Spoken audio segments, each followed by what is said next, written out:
with the Rick Cast. That's right, ladies and gentlemen. Welcome to another week of the Rick Cast here on many different streaming platforms: X, Rumble, and YouTube. No Instagram tonight because Instagram can be kind of dumb. I hope you all had a great weekend. For my Catholic brothers and sisters, happy Feast of the Immaculate Conception, whether you celebrated yesterday or today.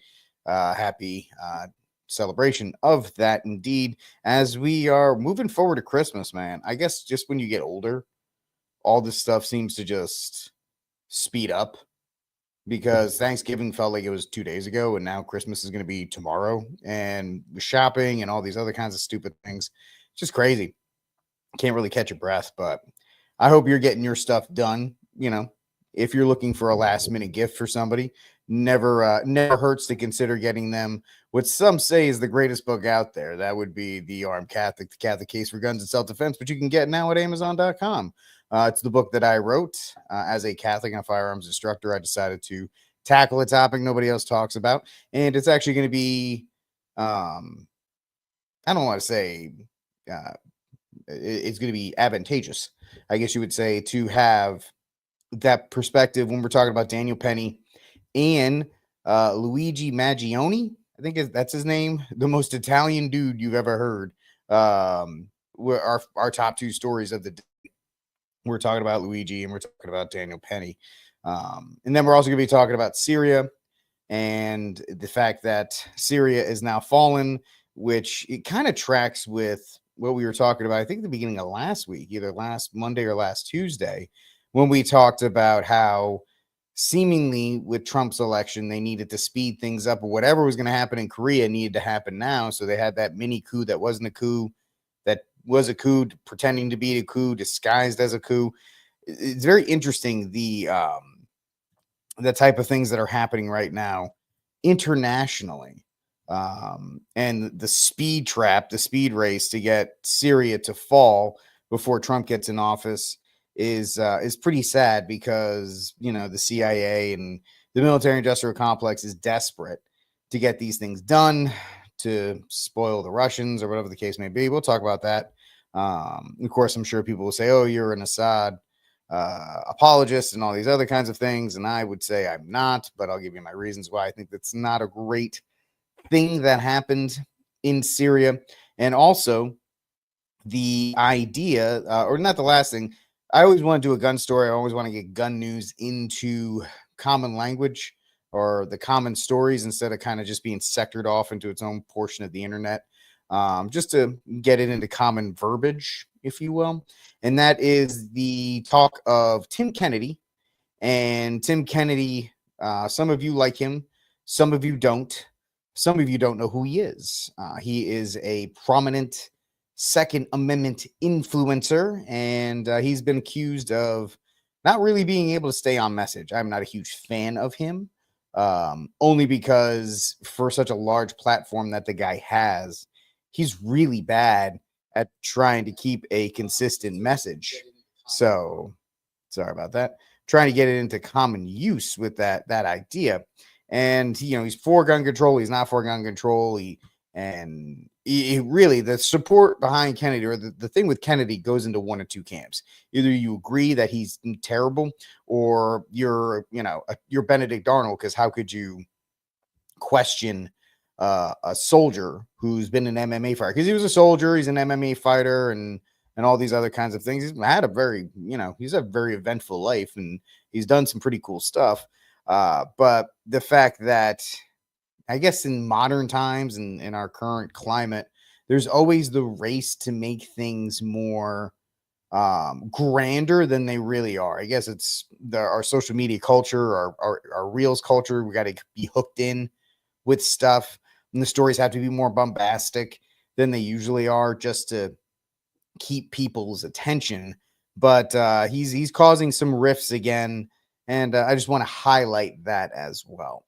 And that's going to be our stories. If you got any comments, please drop them in the chat. If you are watching on X, please subscribe to the actual feed that it's going off of, L1121 Strategies, because that's the only one I pay for. That's the only one you can stream off of. I'm not paying Elon twice to stream on two different ones.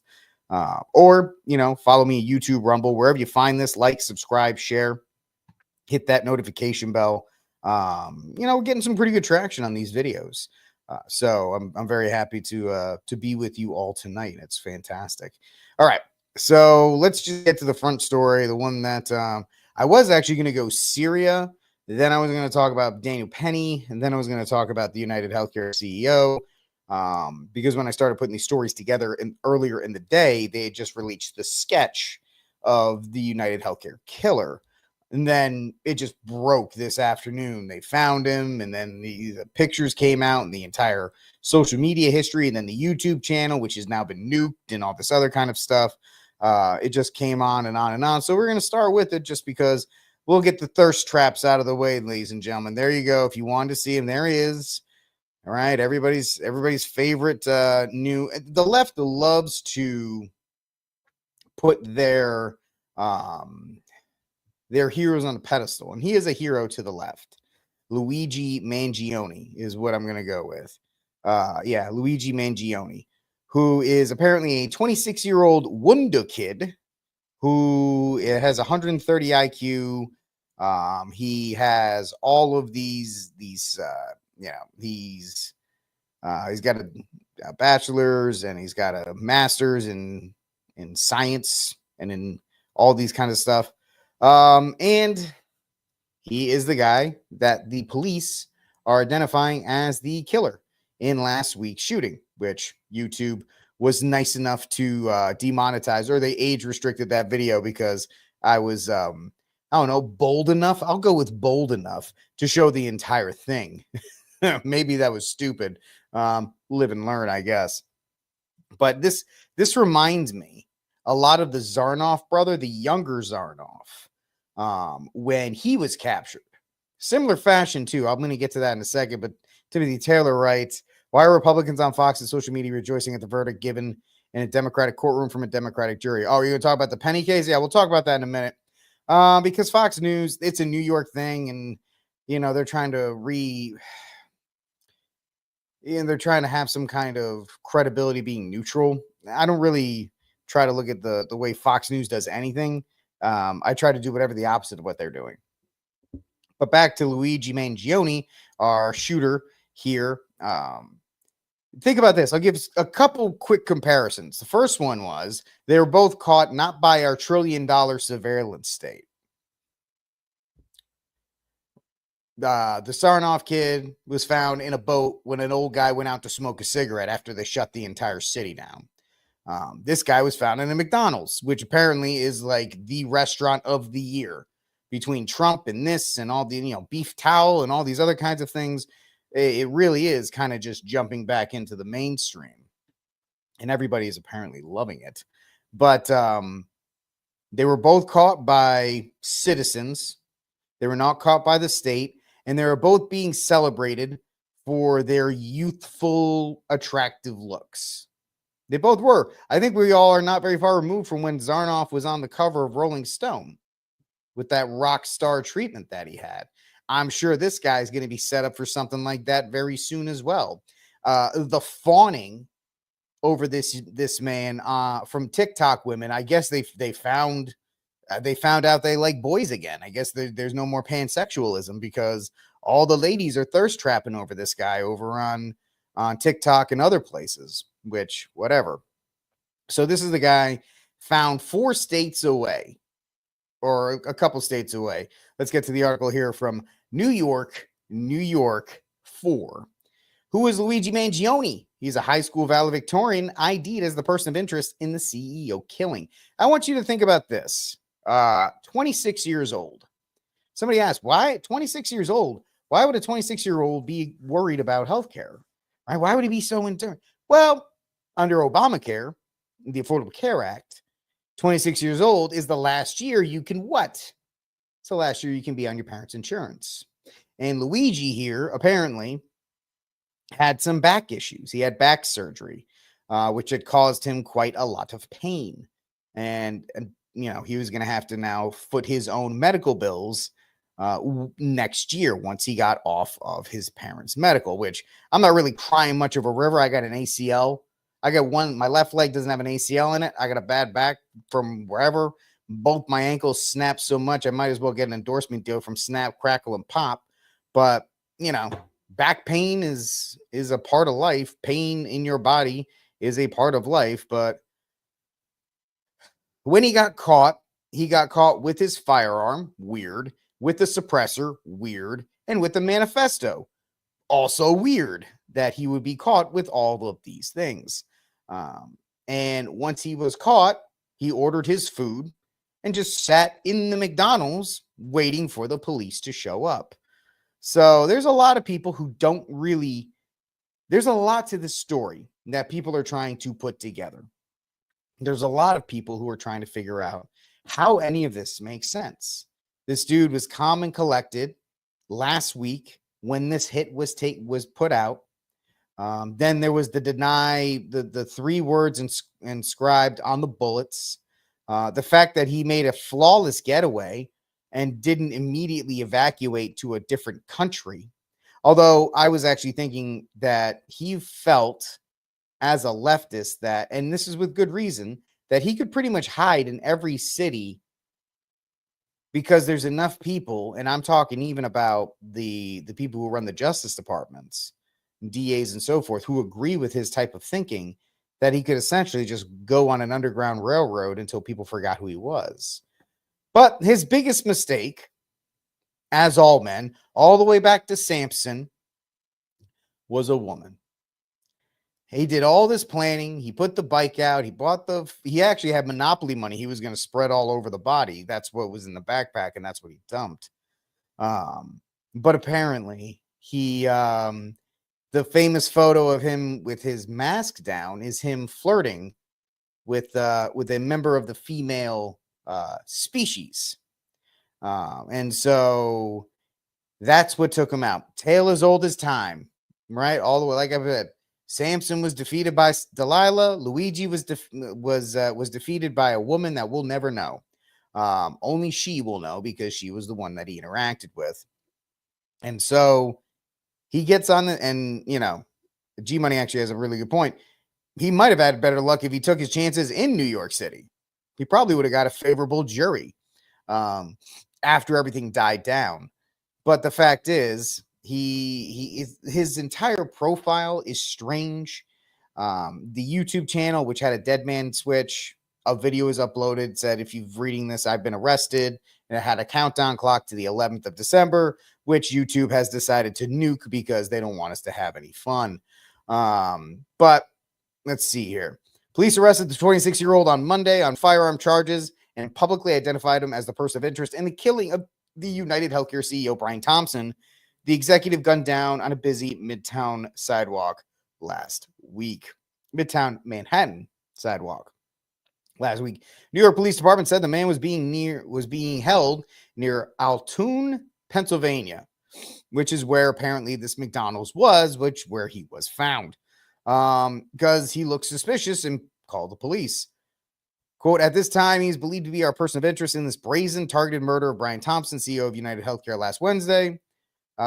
Jessica Cinch said in a 45-minute press conference talking about how great they were, even though they didn't find him. Some random old guy getting his coffee at McDonald's found this guy, and yet they're talking about, oh, we did such a great job. Y'all, if it was up to you, you probably would have gotten away.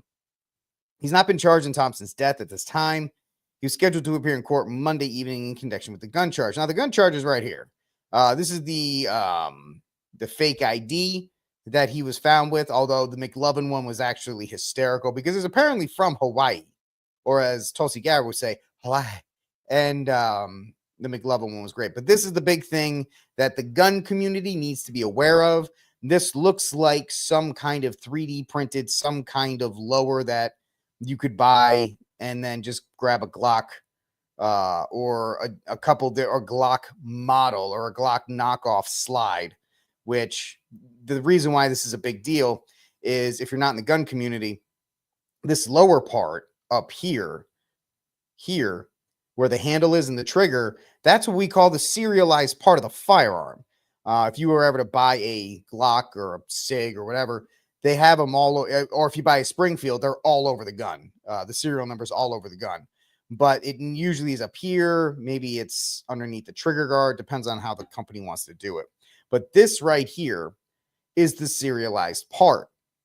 What they're saying is this is a 3D printed gun, or a kit gun, or commonly known as a quote unquote ghost gun, which is going to be used, to crack down on ghost guns, 3D printed guns, and so forth.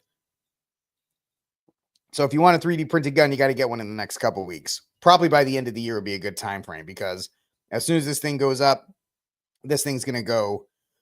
These things are pretty much going to be restricted into infinity. So you're saying the bottom 3D printed, it's a kit, whatever. Top is, you can buy the top because the top is actually not serialized. Mostly, like I said, on Springfields and on some guns, they put the serial number everywhere. But on Glocks and on, some others, most guns, the serial number, which you put on your 4473, is not founded. So you can buy that slide, and you can see the suppressor height sights right up here. Those are sights that are generally a little bit taller, so you can see over the can, the actual round part of the gun. I can't have a gun here, but let's say it's your gun. The actual suppressor is bigger than your sights on your standard handgun, so you got to get suppressor sights a little bit higher so you can see over it. Those are those right there. And so that is the big deal, because that's going to be in, those are both going to be in, right? Pam Bondi. This is why Pam Bondi is a terrible choice for the Attorney General. I know TJ Bone and other people are like, oh, Pam Bondi is so great. No, she will be arm in arm with people. And I hope I'm wrong. I hope I come back on this program and I say I was dead wrong. I don't think I'm going to be dead wrong. I think I'm going to be right. And they're going to say, these ghost guns, they're being used to go after people. And that's not right. We got to keep these people safe. So we got to get rid of the ghosty guns, right? No Casper guns. We can't have them. They're bad.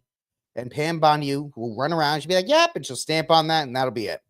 So congratulations. Those things will be no more. Unless you get them grandfathered in, maybe. But let me ask you this, and you can let me know in the comment section down below. You can let me know in the comment section on the live stream. If you're watching in the replay, let me know what you think. Is it weird that this dude would hang on to this gun? I mean, in every movie, and that's where most people get their knowledge on this stuff, everybody knows the first thing you do is you dump the gun in the river, or you dump it somewhere else, especially this one. This doesn't have a serial number on it. So you couldn't even trace it on that. That would be one of the reasons you get a ghost gun. In theory, right? Theoretically. This is all a theoretical exercise, and I'm not giving anybody any advice or counsel on this. The whole reason of it would be to get something that's not serialized to not be traceable. So why would you hold on to it? Why would you hold on to the suppressor?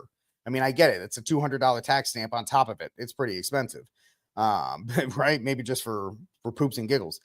But that's interesting. Also notice that he has hollow point, or he has Full Metal Jacket in this magazine, which is different than the other one. So that also explains the fact that that's probably why the gun jammed.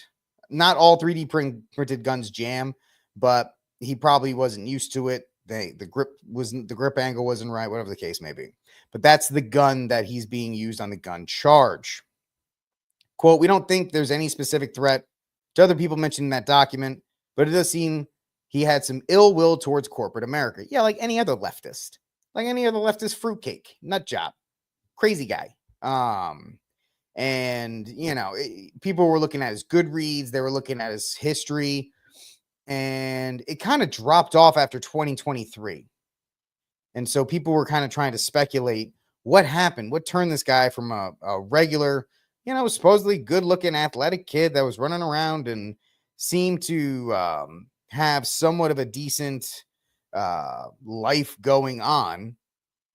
But the fact of the matter is, it looks like he read Ted Kaczynski's The Unabomber. He was known for his anti-technology and anti-industry social views. I guess at that age, I know somebody said that at the age of 26, that's when schizophrenia can really peak in men. Don't quote me on this. I don't know. All these things are just so suspect because this crime doesn't seem to make sense. And especially since the way it went down seems so well planned, but then the rest of this is coming out and we're going, well, why would he do this? Why would he do that? Why would he go to McDonald's? Why wouldn't he just, I guess he really wanted a McRib or really wants those chicken nuggets. I don't know. I mean, don't get me wrong. I love the chicken nuggets too, but the fact is, why would you go into a place? How is he getting around? Was there an accomplice with him? There's a lot of things to talk about or questions that need to be asked. And it's not going to be answered, I think, by these people. That manifesto that he was carrying with him, pretty sure, unless it says like RFK is my idol and I love Donald Trump, we're not going to get anything from it. It's been what, almost 2 years, and we still haven't seen the manifesto from the Nashville shootings at that Christian school, right? They've hidden that one. So I'm not holding out hope that this one is going to be found. 2 senior law enforcement officials said that the man in Altua being questioned had the name Mark Rosario on his fake ID. 3 sources familiar with the matter said the suspect checked into the hostel in New Jersey, using this fake one. Mangione graduated in 2016 as valedictorian from the Gilman School, which is an all-boy high school in Baltimore, Maryland, which is about $40,000 a year. He went to the University of Pennsylvania, ironically enough, where Trump went. Spokesman confirmed he went to Wharton. Trump went to Wharton. He received a bachelor's in science and engineering, and then he mastered in science engineering. His focus was on computer science and math. He was born and raised in Maryland, has ties to San Francisco, and his last known address was in Honolulu, Hawaii.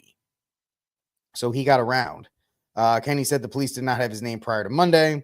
Investigators said they were aware of online posts that may have created by Mangione about Ted Kaczynski. The posts on Goodreads are being scoured, including ones mentioning him. That was, I don't know. It was very interesting that this thing kind of came to a head on this Monday, especially since they're going to talk about, oh, we had cameras everywhere and we were tracking him. Then how was he able to escape you until this Monday, until this guy at a random McDonald's, I want to give them credit, actually found him? I don't know. But this thing came to a head today. This dude's name's been out there. And we're just going to have to wait and see if they decide, and I make that my biggest point, if they decide to tell us any more. They're going to tell us enough to frame this narrative as they want.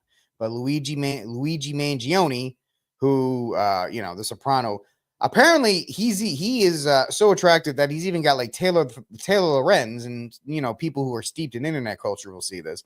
She's even fallen for the dude, retweeting stuff about him as well. So he's the guy. He's the shooter. Well, technically not. He's the guy who has the gun charge that's connected to it.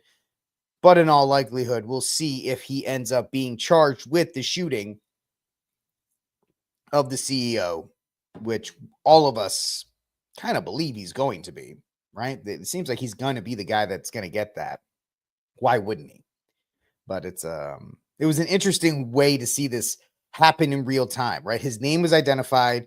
First thing people did is they went to the internet. They found his Twitter feed or his X post. They found his Goodreads. They found his LinkedIn profile. And it's crazy how you watch the deep state or whatever in real time, like erasing him. Oh, his LinkedIn's gone. Oh, his Goodreads are gone. Oh, his X posts are gone. Oh, his YouTube account's gone. The erasing of somebody digitally happening right in front of our eyes. And it's kind of crazy when you see it like that. He's going to make bank on those prisoners. He's probably got 1,400 proposals already, right? He's like the anti-incel. He's the only one getting dates. So good for that guy. But this that's our first story here on Rickcast, talking about Daniel Mangione, the shooter in the United Healthcare CEO case, or the alleged shooter. He was only booked on the gun charges and a fake ID, as they try to build a case against him going forward. We're going to see. We're going to see where, technically, I think he's going to get extradited back. Did he get extradited back? Hold on. I think he did get extradited back to New York.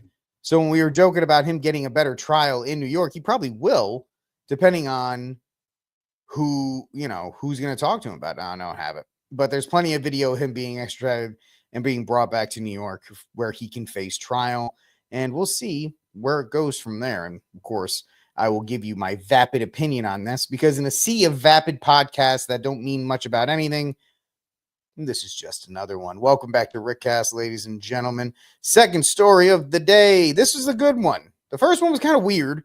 This one was a good one. And it shows that I don't know what I'm talking about, which makes me feel even better that you people are watching right now. Daniel Penny acquitted in the chokehold death of homeless man on New York subway. You got to love the BBC. They might as well have said Daniel Penny acquitted in the murder, death, kill of innocent homeless black man on New York subway, right? What's the matter? What's the matter, BBC? Y'all couldn't fit that inside the actual headline? You just didn't want it to be that bad. None of these things. And I didn't want to use the Fox News one. This is Madeline Halpert of the BBC, thebbbc.com. But before we get into it, I was super happy because we're seeing, and I put out a short about this earlier, we're seeing, and I know if Trump was not elected, if it was Biden or Kamala who was elected, this could have easily gone the other way. I get it, but it didn't. If was a fifth, right, you can fill in the blank. But you're starting to see case law and precedent on the rules of self-defense being established. You had the Rittenhouse case, and now you have this one. You can't count Derek Chauvin because that was an LEO case. He was performing as a law enforcement officer. That was not an innocent. That was not a civilian. Rittenhouse was a civilian. Penny was a civilian, which is why they are in different ways to this.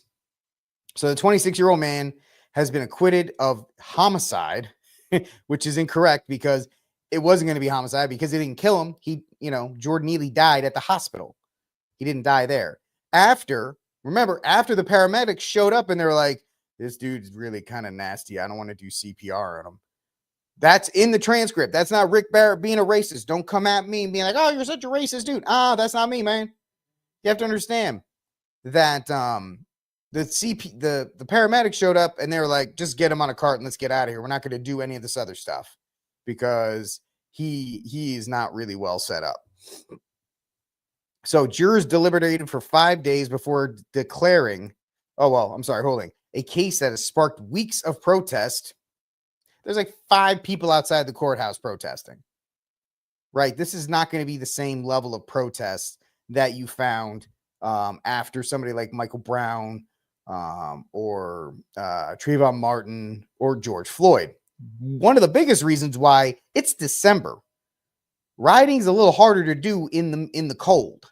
It is. People don't want to be riding out in the cold. Maybe they could set fire to a Wendy's and stay warm on it, but usually that's not the case.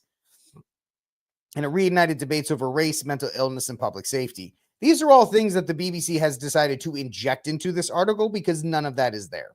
What you had was Jordan Neely go onto the subway, publicly threaten people to the point that Daniel Penny decided that something had to be done. And if you look at the photos, I know they try to crop it out, so it's just Penny putting Neely in the defensive hold. But there were other people holding him down too. And they were of all races and creeds that were doing it. Of course, the leftist media is going to try and tell you that it was just Daniel Penny was sitting on the subway listening to his iPod, probably listening to an audiobook of American Psycho, because that's just how he rolls. Then he saw the guy walk by and was like, you know what? I don't like that Michael Jackson impersonator. I'm going to get him. Even though that's not the case. But that's how it's being framed. Jordan Neely had been arrested multiple times for multiple assaults and multiple crimes on multiple people. But in a justice system like New York, which continues under people like Alvin Bragg to release specific groups out without bail, without charging them. Yes, eventually these things happen. You could actually blame the death of Jordan Neely on Alvin Bragg. If Alvin Bragg had actually charged him, upheld the law, which is supposed to be neutral across everybody, then Jordan Neely wouldn't have been in that position, and he probably would be alive today. But let's not do that. That's a little too, that's a little too higher level thinking. The verdict comes after prosecutors agreed to drop more serious charge of second-degree manslaughter on Friday, as jurors could not reach an agreement, and that was crazy. I didn't have Rick Cass wasn't up at that point, but they tried this legal maneuver of, well, if you guys can't decide on the first one, don't talk about it, but you could still consider the second one, which no jury has ever done. This year, 2024, has been historic for so many reasons, especially the lawfare that has been established against Trump, against Penny, that the law can be wielded by those in power, which is why the left is so, afraid, quote unquote, of Trump coming back to power, because they're afraid that he's going to wield the justice system as they had wielded it against him. Whether he will or not, I don't know. The move allowed the jurors to move on. The move allowed the move. You guys work for the BBC. That's what you come up with. To consider the second lesser charge of criminal negligent homicide. The verdict announced Monday was met with loud applause in the Manhattan court. Mr. Penny, who served 4 years in the Marines before studying architecture, appeared to smile while his attorneys hugged him. Yeah, no kidding, because the guy was facing 15 years in prison. I love how they're like, oh, he smiled. Like he's sitting in the corner twirling that mustache like, ooh, I got away with this first one. Oh, I can't wait to roam the subways of Manhattan once again. It's ridiculous. Of course, it's the British. We couldn't be more pleased that a jury of Danny's peers acquitted him of any wrongdoing, his lawyer said. New Yorkers can take some comfort in knowing that we can continue to stand up for one another without sacrificing our rights and freedoms. Like I said, this is very important as a standard or as a foundation for defense, saying, listen, the right to defend oneself and the right to defend one's community has been upheld in places like Wisconsin, New York City, and other places. Now, that doesn't mean like start, going out and dressing up like Batman, wearing hockey pants and trying to like fight crime. But if you are in this position where no other options are available, you can at least try it. Neely's absentee father, which I will make that point because BBC decides not to, who was out of his life while Jordan Neely was homeless, has decided to shout for the verdict, saying no justice, no peace, because Jordan Neely's dad realizes it's time to cash in. Let's see. Neely's death sparked protests across the city. I mean, did it really? Jordan Neely was murdered, said AOC, because AOC's got the intellectual capacity of a PS1, and I'm sorry if I'm insulting the PlayStation 1 system. If you have a better remark about capacity and mental capacity, please drop it in the chat down below, and I will use it from now on. But some conservatives defended Mr. Penny's actions. You got to love this stuff, man. Some conservatives, some evil conservatives decided to. Vice President-elect J.D. Vance wrote on X, it was a scandal that Penny was ever prosecuted in the first place, which is true. Last spring, witnesses said that Neely, who suffers from severe mental illness, began shouting at others on the subway, asking for money. I like how asking for money is now the new threaten to take money. It's all perspective. He was asking for money. Yeah, with a knife and telling him he was going to kill you if you didn't give it to him. It's not like he was like, please, sir, do you have $1? It was a little bit more aggressive than that. He was hungry and he wanted to go back to jail. Well, maybe Alvin Bragg should have helped him. One woman on the train said Neely made lunging movements that scared her enough to shield her young child from him. Yeah, because doesn't the public have the right to sit on a subway without having to be harassed? Back and forth. So Daniel Penny's case has been resolved. Now, so that's fantastic. And like I said, you have the Rittenhouse case, you have the Penny case, to establish that self-defense is a credible defense when threatened. Now, it will be interesting to see going forward the civil case. Real quick, I didn't talk about this. I haven't talked about the Penny case before, but it does remind you that you cannot trust anybody in the legal system except your own attorney. And the only reason you can trust your attorney is because you pay him to trust you. What do I mean? When Penny was brought into questioning, he had a detective be like, hey, man, I was a Marine too. And he showed him his tats and all that stuff. And Perry, thinking he was in a comfortable situation, pretty much answered the police's questions. Please don't ever do that. Shut your mouth until the attorneys show up. Find an attorney. Invoke your Fifth Amendment right. It doesn't matter if at the initial point you get an assistant attorney or a court appointed attorney. Shut your mouth and say, Fifth Amendment, I like a lawyer. Don't say anything else. You don't have to help the police. Okay, you're not helping them. All you're doing is help them write a report. And unfortunately, Penny didn't realize that because he trusted the system. Like I think a lot of us want to. So if you're watching the show, it doesn't matter. If you find yourself being questioned by police, 9 times out of 10, it doesn't hurt to say, I'm not talking until I have an attorney present. And the reason that is because if you have been involved in any kind of situation, like Daniel Penny was just involved in a physical altercation, he had adrenaline dumped. His mind was going 1,000 miles per minute. His heart was racing. He was just looking for a friendly face. And, that's when he was like, hey, man, I was a Marine too, Semper Fi. And he's like, oh, friendly face. And we're good. We're okay. Like brothers in arms. You need your attorney to show up and say, my client is not going to say a word for the rest of the day. I will be answering all his questions. You'll see the police treat you a little bit differently in that regard. So that's the biggest thing. And the crazy thing is, there are, and it wouldn't work in New York because those companies don't, but there are companies that will cover you in self-defense incidences. And it may be something that you look into. Yeah, right. Stone Cold taught us that. Don't trust anyone. Yeah.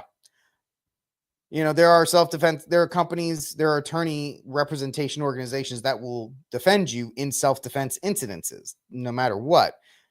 So, that's the thing. That's the biggest thing I want to take away from the Daniel Penny incident is make sure you have legal representation when you go through these things, because now he's going to have to face a civil trial. The absentee father smells a settlement. Even if he doesn't get any money, he smells the fact that, hey, this is my time to shine. I can get on interviews. I can get puff pieces written about me. Maybe I can even get a book out of it because, I can write a book, losing my son, the story of Jordan Neely's father or whatever. People will write a book about anything. I know. I wrote a book, Catholic Case for Guns and Self-Defense, The Armed Catholic, which you can get on Amazon.com.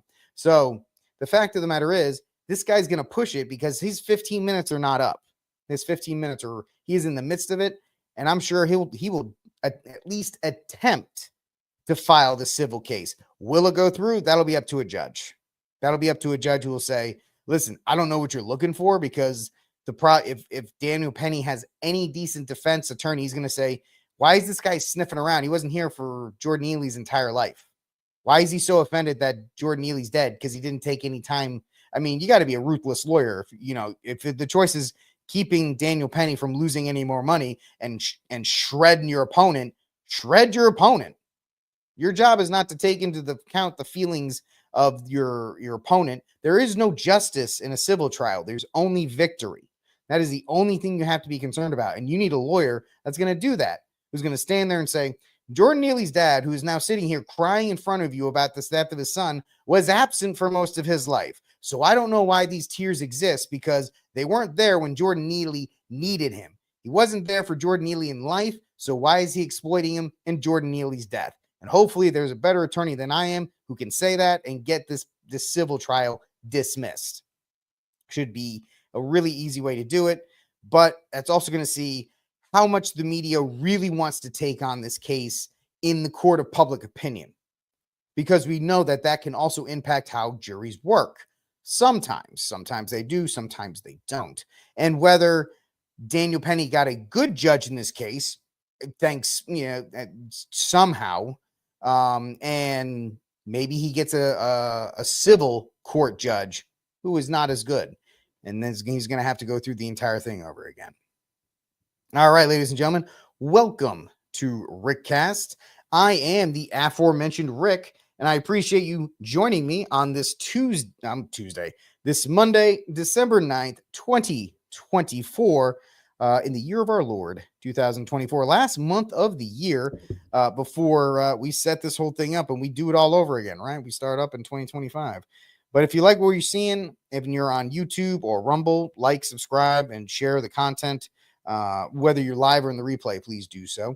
If you are watching me on X, which is where most of the people are watching, almost 430 people watching right now on X, thank you to every single one of you guys. If you like the content I'm doing, follow me on X. My takes are probably some of the greatest takes you'll ever get on X. And I say that knowing that they're not, but hey, I could use all the followers I can get, right? It's all a popularity contest. Plus, you'll be able to get the show every weeknight at 6 p.m. Central, 7 p.m. Eastern time when we go live.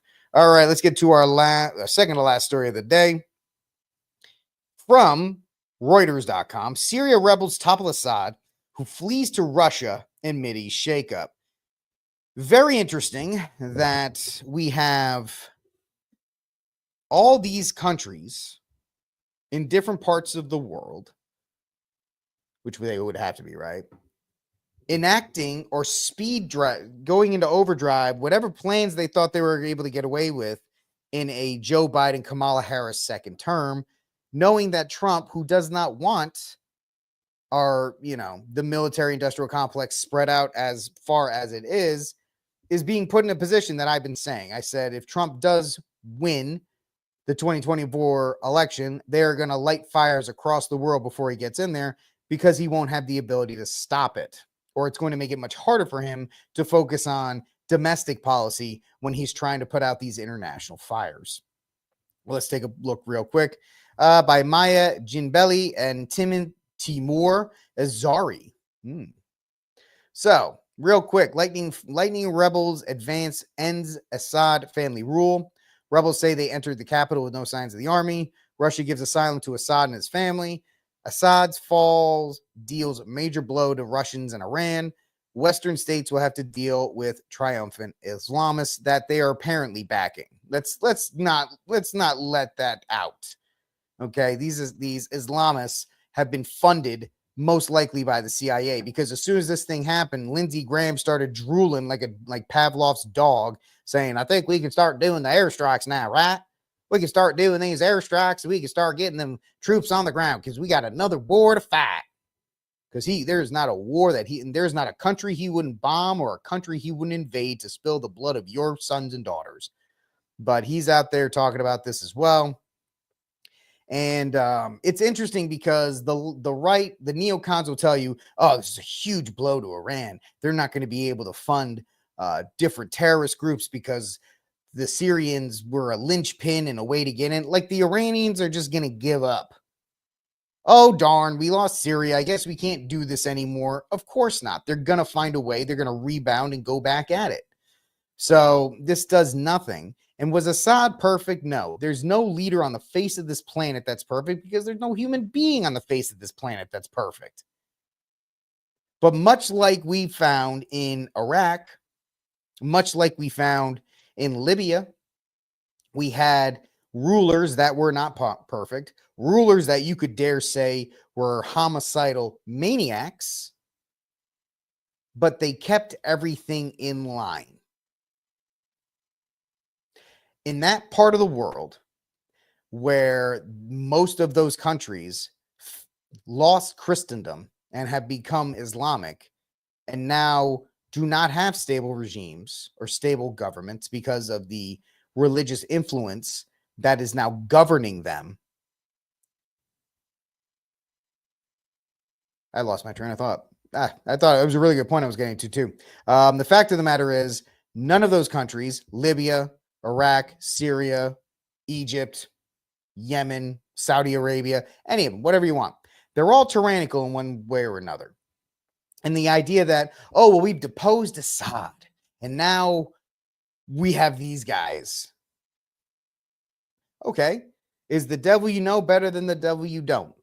That's the question you have to ask yourself here. And I think, and I believe, that the military industrial complex doesn't care, because they're swapping out one bombing target with another. And it's actually going to be easier, I think. The military industrial complex is putting together an idea that they think it will be easier in the long run to depose the Islamists that are there now and to establish democracy, or whatever you want to call it, right? The ill-fated democracy that will spread through the Middle East. We just have to plant it one more time. This time it'll stick. Didn't stick in Iraq. Didn't really stick anywhere else. Didn't stick in Afghanistan, Libya. We didn't even care. We were just like, oh, sweet. Now you guys have an open slave market. Awesome. But maybe just one more time, if we can just shove that seed of democracy right in the sands of the Middle East, maybe it'll blossom. Or most likely it won't, because we're already starting to see Christians being rounded up. And you're going to see beautiful Christian symbolism be destroyed by the Islamists, because that's all they do.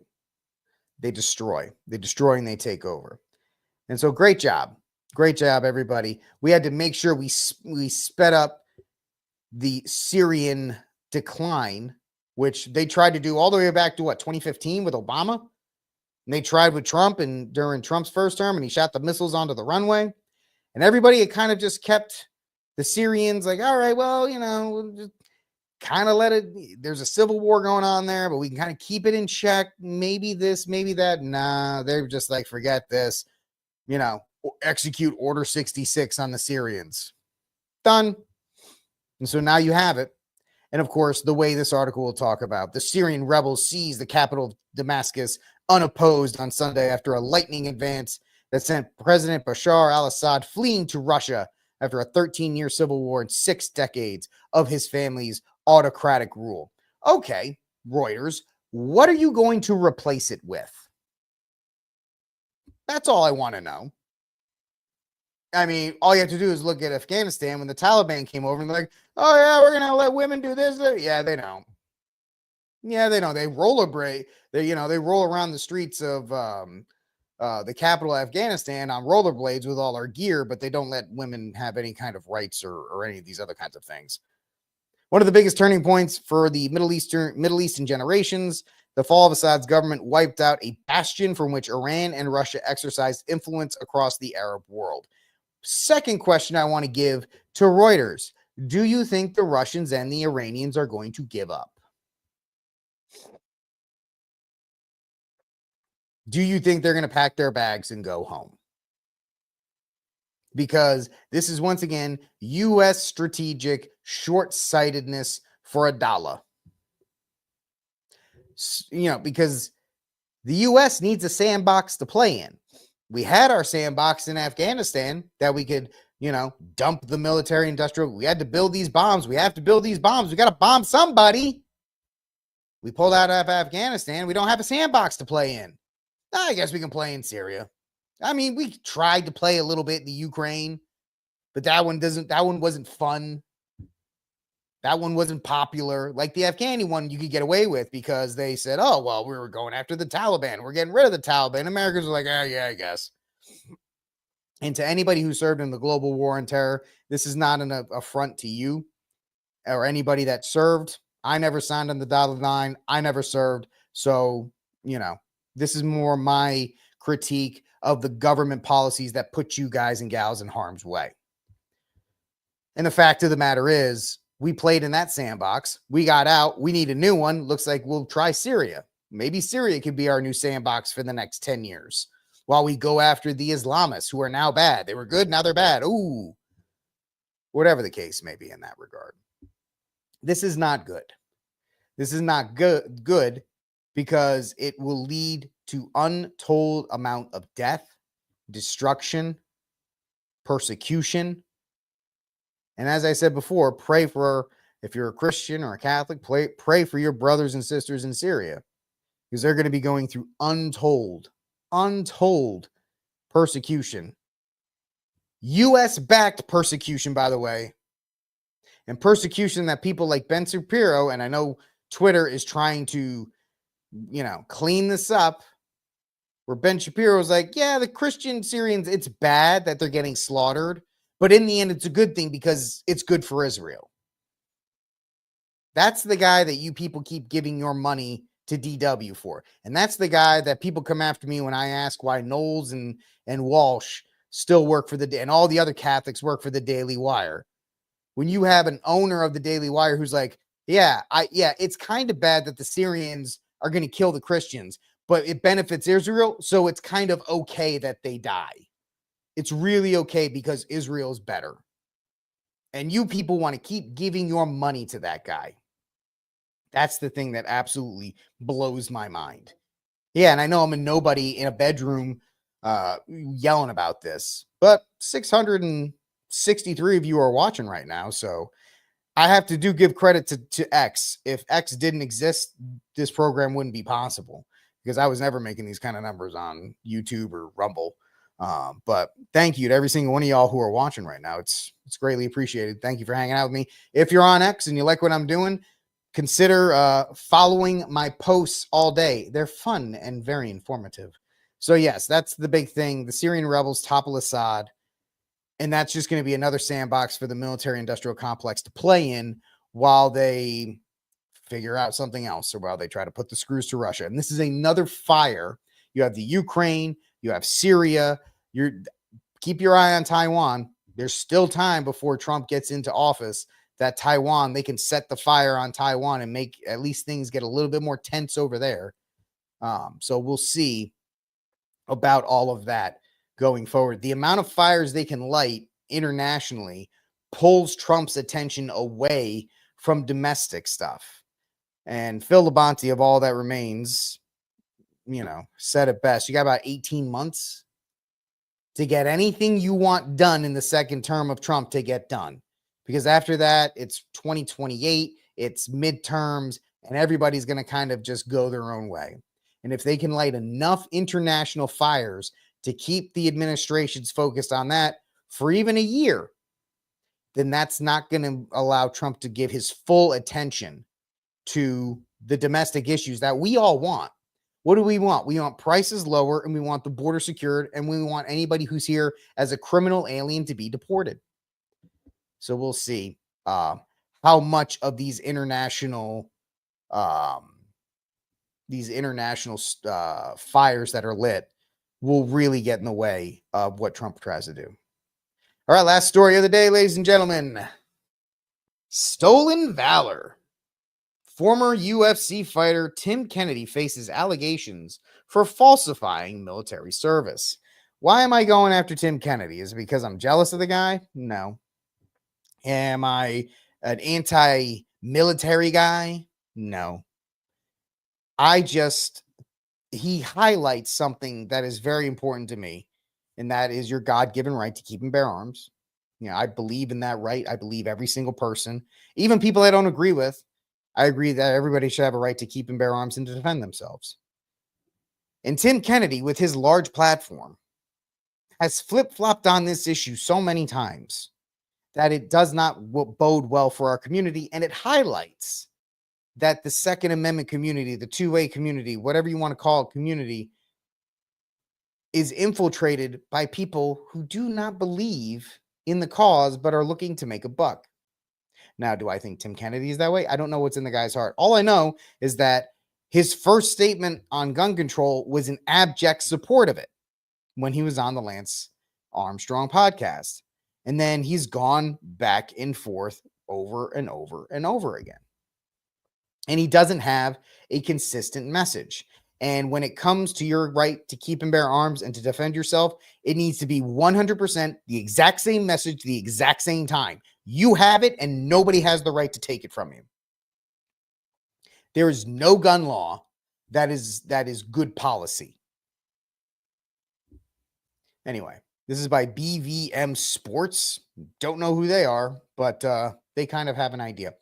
All right, so Tim Kennedy, former UFC fighter and U.S. military veteran, is under fire for allegedly embellishing his military service record narrative. His recent book, Scars and Stripes, a title that has been up for debate as if that was ripped from the headlines or borrowed from somebody else. There's evidence to say that it is. Anyway, the book, Scars and Stripes, he faces scrutiny following podcast episode that questions the veracity of his claims. Critics highlight inconsistencies, including false assertions about his rank and experience during military missions, leading to accusations of stolen valor. Kennedy claims to be a distinguished honor graduate of Ranger School. Records showed he struggled and nearly failed. His DD-214 records list no Purple Heart, despite claims of shrapnel injuries during combat. Now, he has gone on record saying I don't have one because it's a paperwork issue, essentially. Once again, I'm a little dude who never signed up for the military. I thought about joining the National Guard, but I couldn't find the place to take the test. That's literally as much as I can tell you about military service. Don't have much about it. I don't know anything about DD 214s or any of this other kind of stuff. So this is just me relaying these facts. Despite his wrestling and MMA achievements, the allegations significantly tarnished Kennedy's legacy, raising questions about the importance of military accuracy in veteran narratives. I mean, for somebody like Kennedy, that's his entire narrative. That's where he gets a lot of his credibility. That's where he gets the credibility to be a USCCA sponsor, a representative, to be to sponsor or represent other companies, 511 and others. He has at times, I don't know if he still is now, was off of the fact that he was an MMA fighter and a distinguished military vet. And I don't care that he uses that stuff to make money. Yes, you should. You should be able to make as much money as you want off of that stuff. You serve our country. If you can make money off of it by saying, hey, I was a vet and I recommend this, I'm all about it. Good, go do it. But with a lot of vets, it seems like the ones that get caught, it's always this embellishing of narratives. For whatever reason. I don't know. Let me know what you think in the comment section down below. The Anti-Hero Podcast episode titled Tim Kennedy, The Book of Lies, sharply critiques his claims, which you can find at the Anti-Hero Podcast is up. It's, it's a pretty good episode, because it's veterans, looking at it and talking about it. Various veterans are coming forward to dispute Kennedy's accounts, further intensifying the controversy.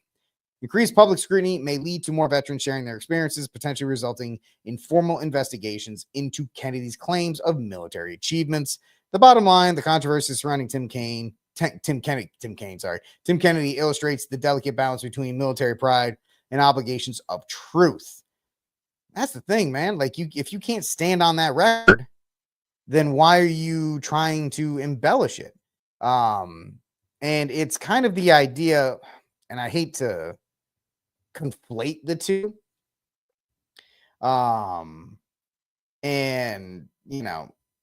But it is akin to somebody where they get famous for whatever reason, and then they have to continue to be famous. What do I mean? Like a streamer. Let's take Hawk Tua girl with a Hawk Tua meme coin, right? She got famous for a stupid statement, but she's got to continue that fame. The meme coin and the podcast, and then eventually you're just chasing your own tail. And so that leads to doing dumber and dumber things. And so it's really just one of these things that, is it his desperation, for lack of a better term, that he's trying to maintain this status, which I get. We all do it. We're all trying to do it. We're all trying to, especially influencers or whatever you want to get in these circles on social media, status and these check marks are great for that. But my big thing is, if Tim Kennedy wasn't a big 2A guy, I wouldn't care what he does, right? That's his life. He does whatever he wants to it. But the fact that it impacts me as a firearms owner and as a member of the 2A community, because I have to now deal with his actions, speaking for the rest of us. When Tim Kennedy goes on the Lance Armstrong podcast and says, I think gun control is a major solution that should be done, or this Second Amendment is gun policy, and we need good gun laws out there. I don't believe any of that.